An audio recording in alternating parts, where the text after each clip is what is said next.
ಸ್ನೇಹಿತರೆ, ಇವತ್ತು ನಾನು ವೆಜ್ ಗೋರಿಕಾಯಿ ಪಲ್ಯವನ್ನು ನಾನು ಮಾಡ್ತಾ ಇದ್ದೀನಿ. ಇದನ್ನು ಚವಳಿಕಾಯಿ ಅಂತ ಕೂಡ ಕರೀತಾರೆ. ನೋಡಿ, ಇದು ಈಗ ತಾನೇ ಫ್ರೆಶ್ ಆಗಿ ಇದನ್ನು ಕಟ್ ಮಾಡಿ ತೊಳೆದಿಟ್ಕೊಂಡಿದ್ದೀನಿ. ಇದು ನಾರಿನಂಶ ಅತಿ ಹೆಚ್ಚು ಇರ್ತಕ್ಕಂಥ ಒಂದು ತರಕಾರಿ. ವೈದ್ಯರು ಹೇಳ್ತಾರೆ ಸ್ನೇಹಿತರೆ, ತಟ್ಟೆ ತುಂಬ ತರಕಾರಿ ತಿನ್ನಿ, ಆರೋಗ್ಯವೇ ಭಾಗ್ಯ ಅಂತಂದರೆ ತಟ್ಟೆ ತುಂಬ ತರಕಾರಿ ತಿನ್ನಿ. ಇದು ಒಂದೇ ತರಕಾರಿ ಇದೆ, ನೋಡ್ಬೋದು ನೀವು, ಆಯ್ತಲ್ಲ. ಮತ್ತು ವೈದ್ಯರ ಒಂದು ಸಜೆಷನ್ ಏನು ಗೊತ್ತಾ, ಮಧುಮೇಹಿ ಜನ, ಸಕ್ಕರೆ ಕಾಯಿಲೆ ಇರ್ತಕ್ಕಂಥವ್ರು ಇದನ್ನು ಅತಿ ಹೆಚ್ಚು ಸೇವಿಸಿದ್ರೆ ಸಕ್ಕರೆ ನಿಯಂತ್ರಣಕ್ಕೆ ಬರುತ್ತೆ ಅಂತ. ಇವತ್ತು ಇದನ್ನು ನಾನು ಮಾಡ್ತಾ ಇದ್ದೀನಿ. ನೋಡೋದಕ್ಕೆ ಹುಳ್ಳಿಕಾಯಿ ಥರನೇ ಕಾಣಿಸುತ್ತೆ, ಆದರೆ ಇದು ಚವಳಿಕಾಯಿ ಅಥವಾ ಗೋರಿಕಾಯಿ ಅಂತಾರೆ. ಇದು ತೊಳೆದಿಟ್ಕೊಂಡಿದ್ದೀನಿ. ಇದನ್ನು ನಾನು ಫಸ್ಟು ನೀರಿನಲ್ಲಿ ಸ್ವಲ್ಪ ಬೇಯಿಸ್ಕೊಬೇಕು.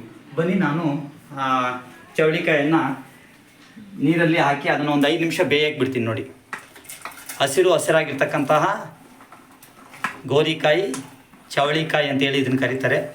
ನಾರಿನಾಂಶ ಜಾಸ್ತಿ ಇರುತ್ತೆ, ಎಲ್ಲ ಮಾರ್ಕೆಟಲ್ಲೂ ಸಿಗುತ್ತೆ, ಮತ್ತು ಸಿಹಿ ಕಹಿ ಎರಡು ಮಿಶ್ರಣ ಇರುತ್ತೆ ಸ್ನೇಹಿತರೆ. ಇದು ನೋಡಿ, ನಾನು ಹಾಕಿದ್ದೀನಿ.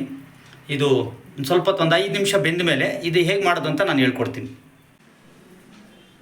ಸ್ನೇಹಿತರೆ, ಇದಕ್ಕೆ ನಾನು ಸ್ವಲ್ಪ ಉಪ್ಪನ್ನು ಸೇರಿಸ್ತಾ ಇದ್ದೀನಿ. ನೋಡಿ, ಟಾಟಾ ಸಾಲ್ಟು. ಅದು ಬೇಯಬೇಕಾದ್ರೆ ಉಪ್ಪು ಹಿಡಿಬೇಕಲ್ವಾ, ಮತ್ತು ಇನ್ನೊಂದು ಸ್ವಲ್ಪ ಪಲ್ಯ ಮಾಡಬೇಕಾದ್ರೂ ಸ್ವಲ್ಪ ಹಾಕಬೇಕು. ಒಂದು ಸ್ವಲ್ಪ ಹಾಕಿದ್ದೀನಿ, ಒಂದು ಅರ್ಧ ಸ್ಪೂನು, ಒಂದು 3/4 ಸ್ಪೂನಷ್ಟು ಹಾಕಿದ್ದೀನಿ ನಾನು. ಸ್ನೇಹಿತರೆ, ಗೋರಿಕಾಯಿ ಅದ್ರ ಪಡ್ಕ ಬೇಯ್ತಾ ಇದೆ. ನಾನೀಗ ಇದಕ್ಕೆ ರುಚಿಗೆ ಒಣಕೊಬ್ಬರಿ, ನೋಡಿ, ಒಂದಿಷ್ಟು ಒಣಕೊಬ್ಬರಿ ರೆಡಿ ಮಾಡ್ಕೊಂಡಿದ್ದೀನಿ.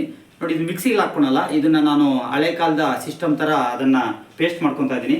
ಅದ್ರ ಜೊತೆಯಲ್ಲಿ ಒಂದು 6-7 ಹಸಿಮೆಣಸಿನ್ಕಾಯಿ ಕೂಡ ತೊಗೊಂಡಿದ್ದೀನಿ. ಇದೇ ರುಚಿ, ಒಣಕೊಬ್ಬರಿ ಮತ್ತು ಇದೆರಡು ಭಾಳ ರುಚಿ ಬರುತ್ತೆ. ಇದೆರಡನ್ನ ಪೇಸ್ಟ್ ಮಾಡ್ತೀನಿ. ನೋಡಿ, ಈಗ ನಾನು ಸ್ನೇಹಿತರೆ, ನೋಡಿ, ಒಣಕೊಬ್ಬರಿಯನ್ನು ಈ ರೀತಿ ಚೆನ್ನಾಗಿ ಜಜ್ಜಿ ಪೇಸ್ಟ್ ಮಾಡಿಕೊಂಡು ಆನಂತರ ಅದಕ್ಕೆ ಒಂದೊಂದೇ ಮೆಣಸಿನ್ಕಾಯಿನ ಸೇರಿಸ್ತೀನಿ. ನೋಡಿ, ಈ ಮೆಣಸಿನ್ಕಾಯಿ ಕೂಡ ಅದೇ ಥರ ಪೇಸ್ಟ್ ಮಾಡ್ಕೊಬೇಕು. ಈ ರೀತಿ ಚೆನ್ನಾಗಿ ಪೇಸ್ಟ್ ಆಗಬೇಕು. ಮತ್ತು ಅದಕ್ಕೆ ಸಾಲ್ಟನ್ನು ಕೂಡ ನಾವು ಸೇರಿಸ್ಬೇಕು. ಅಲ್ಲೊಂದು ಸ್ವಲ್ಪ ಸಾಲ್ಟ್ ಹಾಕಿದ್ದೀನಿ, ಇಲ್ಲಿ ಸ್ವಲ್ಪ ಸಾಲ್ಟ್ ಹಾಕಬೇಕು.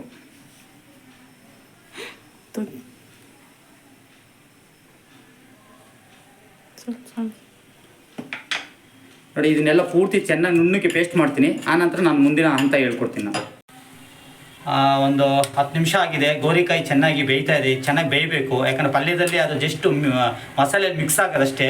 ಇನ್ನೂ ಒಂದು 5 ನಿಮಿಷ ಬೇಯಬೇಕು ಸ್ನೇಹಿತರೆ. ಏನೇ ರೆಡಿ ಮಾಡಿದ್ದೀನಿ ನೋಡಿ ನಾನು. ನೋಡಿ, ಇದರಲ್ಲಿ ಸಾಸಿವೆ ಮತ್ತು ಒಂದು ಚಿಟಿಕೆ ಅರಿಶಿನ ಇದೆ. ಒಂದು ದೊಡ್ಡ ಈರುಳ್ಳಿ ಆದರೆ 1 ಅಥವಾ ಚಿಕ್ಕ ಈರುಳ್ಳಿ ಆದರೆ 2 ಈರುಳ್ಳಿ ತೊಗೊಂಡಿದ್ದೀನಿ. ಒಗ್ಗರಣೆಗೆ ಒಣಮೆಣಸಿನ್ಕಾಯನ್ನು ನಾನು 4 ಒಣಮೆಣಸಿನ್ಕಾಯಿ, ಹಸಿಮೆಣಸಿನ್ಕಾಯಿ ಪೇಸ್ಟು, ಅದು ಒಣಮೆಣಸಿನ್ಕಾಯಿ ಒಗ್ಗರಣೆಗೆ. ಇಲ್ಲಿ ಒಣಕೊಬ್ಬರಿ, ಉಪ್ಪು ಮತ್ತು ಹಸಿಮೆಣಸಿನ್ಕಾಯಿ ಪೇಸ್ಟ್ ಮಾಡ್ಕೊಂಡಿದ್ದೀನಿ. ನೋಡಿ, ಇದು ರುಚಿಗೆ ಸೂಪರ್ ಇದು. ಆಮೇಲೆ ಕರಿಬೇವು ಒಗ್ಗರಣೆಗೆ. ಇಷ್ಟೇ ಪದಾರ್ಥಗಳು ಹಾಕಿ ಒಂದು ಅದ್ಭುತವಾದ ಗೋರಿಕಾಯಿ ಪಲ್ಯ, ಚವಳಿಕಾಯಿ ಪಲ್ಯ ರೆಡಿ ಮಾಡ್ತೀನಿ. ನೋಡ್ತಾ ಇದ್ದೀನಿ. ಗೋರಿಕಾಯಿ ಒಂದು 10 ನಿಮಿಷ 12 ನಿಮಿಷ ಚೆನ್ನಾಗಿ ಅದು ಬೆಂದಿದೆ. ನೋಡ್ಬೋದು ನೀವು. ಇದನ್ನು ಇಳಿಸಿದ್ದೀನಿ, ನೀರನ್ನು ಬಸ್ತಿದ್ದೀನಿ ನಾನು. ನೋಡಿ, ಇದೆಲ್ಲ ಪೂರ್ತಿ ಚೆನ್ನಾಗಿ ಬೆಂದಿದೆ, ಒಂದು 3/4 ಭಾಗ. ಈಗ ಒಗ್ಗರಣೆಗೆ ಎಣ್ಣೆಯನ್ನು ಇಟ್ಟಿದ್ದೀನಿ ನಾನು.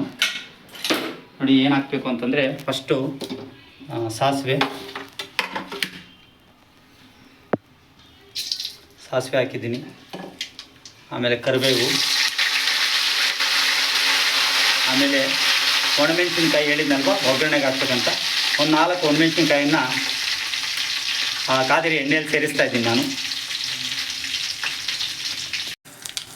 ಈ ರೀತಿ ಕಾದಿರಿ ಎಣ್ಣೆಯಲ್ಲಿ ಕರಿಬೇವು, ಒಣಮೆಣಸಿನ್ಕಾಯಿ, ಸಾಸಿವೆ ಎಲ್ಲ ರೋಸ್ಟ್ ಆದಮೇಲೆ ನಾನು ಹಸಿಮೆಣಸಿನ್ಕಾಯಿ ಪೇಸ್ಟನ್ನು ಸೇರಿಸ್ತೀನಿ. ನೋಡಿ, ಅದೇ ಒಣಕೊಬ್ಬರಿ, ಉಪ್ಪು ಇದನ್ನೆಲ್ಲ ಸೇರಿಸಿದ್ನಲ್ಲ, ಇದನ್ನು ನಾನು ಟೇಸ್ಟ್ನಿ, ಇದೇ ಭಾಳ ರುಚಿಗೆ ಇಂಪಾರ್ಟೆಂಟ್.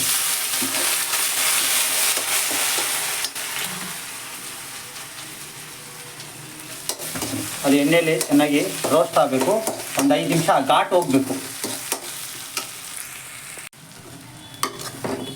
ನೋಡಿ, ಈ ರೀತಿ ಹಸಿಮೆಣಸಿನ್ಕಾಯಿ ಪೇಸ್ಟು ಮತ್ತು ಅದರ ಒಣಕೊಬ್ಬರಿ ಮತ್ತು ಸಾಲ್ಟ್ ಹಾಕಿರೋದು ಕಾದಿರಿ ಎಣ್ಣೆಯಲ್ಲಿ ಅದು ಸ್ವಲ್ಪ ರೋಸ್ಟ್ ಆಗಬೇಕು. ಆನಂತರ ಅದಕ್ಕೆ ಈರುಳ್ಳಿಯನ್ನು ಸೇರಿಸ್ಬೇಕಾಗುತ್ತೆ. ಈ ರೀತಿ ಒಂದು 5 ನಿಮಿಷ ಅದು ಚೆನ್ನಾಗಿ ಕಾದಿರಿ ಎಣ್ಣೆಯಲ್ಲಿ ಪೇಸ್ಟು ರೋಸ್ಟ್ ಆದಮೇಲೆ ನಾನು 1-1.5 ಈರುಳ್ಳಿ ಹಚ್ಚಿದ್ನಲ್ವ ಅದನ್ನು ನಾನು ಸೇರಿಸ್ತಾ ಇದ್ದೀನಿ. ನೋಡಿ,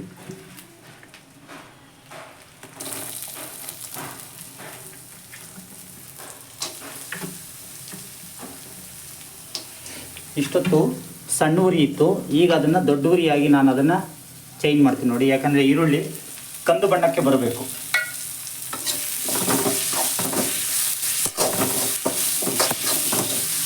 ಚೆನ್ನಾಗಿ ಮಿಕ್ಸ್ ಮಾಡಬೇಕು. ಈರುಳ್ಳಿಗೆಲ್ಲ ಪೇಸ್ಟು ಜೊತೆ ಸೇರಬೇಕು.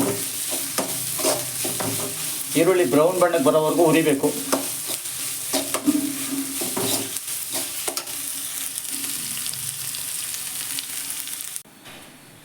ನೋಡಿ, ಈರುಳ್ಳಿ ಚೆನ್ನಾಗಿ ರೋಸ್ಟ್ ಆಗಿದೆ, ಬ್ರೌನ್ ಬಣ್ಣಕ್ಕೆ ಬಂದಿದೆ ಬಾಣಲೆಯಲ್ಲಿ. ಈಗ ನಾನು ಈ ಗೋರಿಕಾಯಿ ನೀರಿನ ಅಂಶ ತೆಗೆದಿದ್ದೀನಿ, ಬಸ್ತಿದ್ದೀನಿ. ನಾನು ಈ ಒಗ್ಗರಣೆಯಲ್ಲಿ ಈ ಗೋರಿಕಾಯಿನ ಸೇರಿಸ್ತಾ ಇದ್ದೀನಿ. ಇದು ಫೈನಲ್ ಅಂತ.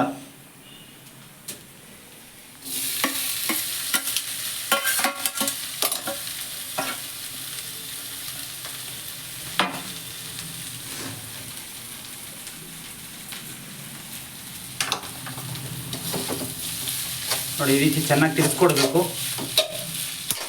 80% ಪಲ್ಯ ರೆಡಿಯಾಗಿದೆ. ಇನ್ನು ಇದಕ್ಕೆ ಸ್ವಲ್ಪ ಕೊತ್ತಂಬರಿ ಸೊಪ್ಪು ಸೇರಿಸಿ ಸ್ವಲ್ಪ ಒಂದು ಚಿಟಿಕೆ ಧನಿಯಾ ಪೌಡ್ರ್ ಹಾಕಿದ್ರೆ ಗೋರಿಕಾಯಿ ಪಲ್ಯ ರೆಡಿ ಆಗುತ್ತೆ. ನೋಡಿ, ಈ ರೀತಿ ಚೆನ್ನಾಗಿ ತಿರ್ಸ್ಕೊಟ್ಟಿದ್ದೀನಿ. ಒಂದು 2-3 ಸಲ ತಿರ್ಸ್ಕೊಟ್ಟಿದ್ದೀನಿ. ಚೆನ್ನಾಗಿ ಅದು ಸಣ್ಣ ಉರಿಯಲ್ಲಿ ಅದು ಬೇಯ್ತಾ ಇದೆ. ನಾನು ಹೇಳ್ದಲ್ವ, ಒಂದು ಚಿಟಿಕೆ ಧನಿಯಾ ಪುಡಿ ಹಾಕ್ಬೇಕಂತ. ನೋಡಿ, ಒಂದು ಚಿಟಿಕೆ ಧನಿಯಾ ಪುಡಿ ಟೇಸ್ಟಿಗೋಸ್ಕರ ಸೇರಿಸ್ಬೇಕು. ಎಸ್.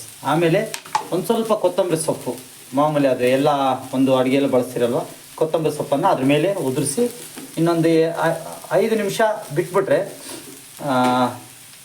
ಗೋರಿಕಾಯಿ ಪಲ್ಯ, ಚಿಗಡಿಕಾಯಿ ಪಲ್ಯ, ಮಧುಮೇಹಕ್ಕೆ ರಾಮಬಾಣ ಇಲ್ಲಿದೆ ನೋಡಿ, ಇದೇ ಅದು. ಓಕೆ, ಪಟ್ಟಂತ ಗೋರಿಕಾಯಿ ಪಲ್ಯ ರೆಡಿಯಾಗಿದೆ. ಬಾಗಿಲು ಟೇಸ್ಟ್ ಹೇಗಿದೆ ಅಂತ ನೋಡಿ ಹೇಳ್ತೀನಿ. ನೋಡಿ, ಬಿಸಿ ಬಿಸಿ ಇರ್ತಕ್ಕಂಥ ಗೋರಿಕಾಯಿ ಪಲ್ಯ, ಅದಕ್ಕೆ ಕಾಂಬಿನೇಷನ್ನು ಚಪಾತಿ, ಒಂದು ಸೈಡ್ಗೆ ಈರುಳ್ಳಿ ಮತ್ತು ಫೇವ್ರೆಟ್ಟು ಸೌತೆಕಾಯಿ. ಇಷ್ಟು ಬ್ರೇಕ್ಫಾಸ್ಟ್ ಮಾಡಿದ್ರೆ ಆರೋಗ್ಯ ಭಾಗ್ಯವಾಗಿ ಪರಿಣಮಿಸುತ್ತೆ. ಹೇಗಿದೆ ಟೇಸ್ಟ್ ನೋಡ್ತೀನಿ ನಾನು.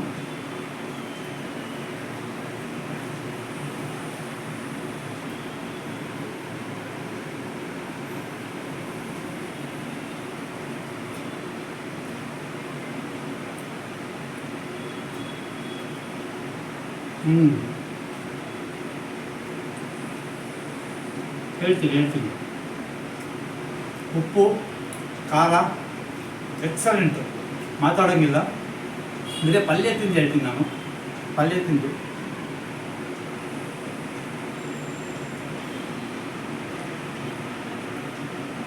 ಜಂಬು ಕೇಳ್ತಾ ಇಲ್ಲ, ಸೂಪರ್ ಇದೆ ಪಲ್ಯ.